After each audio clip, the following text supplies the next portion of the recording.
This screencast is about how to use dip switches.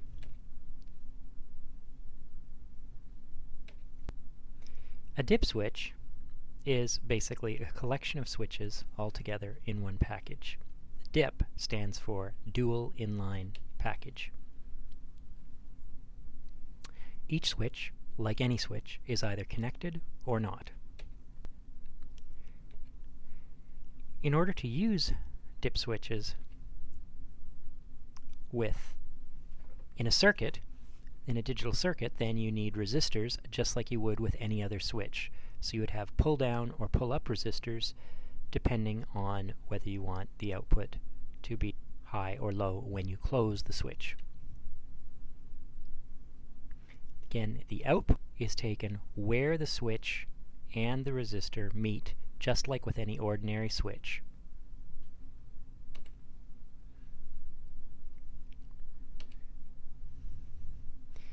If we use a resistor array, it makes it easier because we have a lot less connections to make. So here we have a resistor array, and since this end of all of these resistors is tied together to the common pin, then there's a whole bunch of connections we don't have to make. So notice that again, where we're taking our output is from this point where the switch and the resistor array meet. Alright? Again, the other side of the switch is tied, in this case, to VCC. This, again, is for active high operation because, again, VCC is connected to this side of the switches, so when the switch is closed, we will get VCC. When the switch is open, these pull-down resistors will pull the output down to ground. Here's more like what it looks like, because since the resistor array has a single line of pins, it looks like just a single thing like this. In 3 dimensions, we would see the resistors coming from the connection there up to the top where they join together.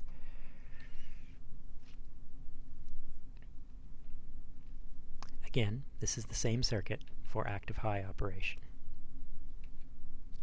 If we want active low operation, so that when the switch is closed we get a low, we reverse the connections to VCC and ground. So here we have the common pin of the resistor array to VCC. We tie all the switches to ground, so when a switch is open, the resistors pull the inputs up to VCC. When the switch is closed, then this input will be grounded.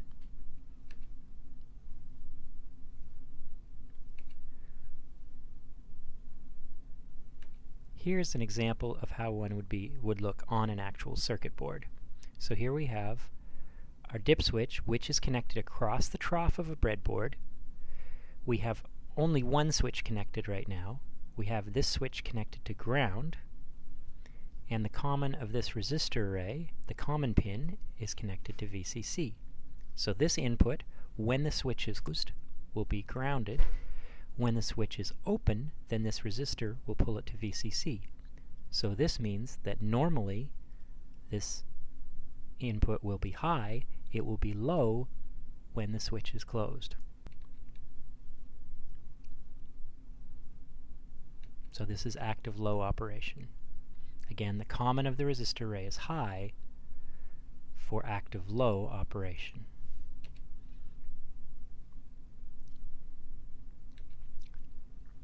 Again, if we switch things around, then we can have the opposite configuration. Now we have the same setup, but now we've changed it so the common of the resistor array goes to ground. The wire from the switch goes to VCC. Again, there's only one switch connected. If we wanted to connect more switches, we would need wires to VCC from each of the dips that we want to use, each of the switches we want to use. So again, when the switch is closed, input will be connected to VCC. When it's open, it will be pulled to ground. So this is active high because when the switch is closed, VCC will be connected.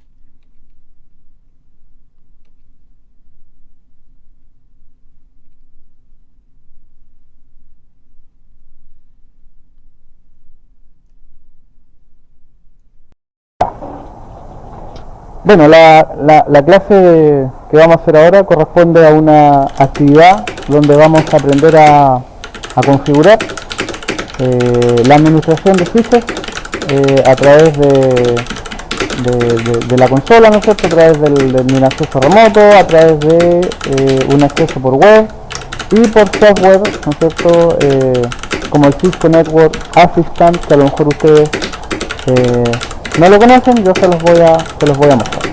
¿Okay? Bueno, la estructura que ustedes ven en este momento en la pantalla, ¿no es cierto?, corresponde a una estructura de switches de layer 3, estos que son los de LS, ¿ya?, switches de distribución, y también tenemos switches de acceso, que son los switches 2960, que están acá abajo. ¿Ok?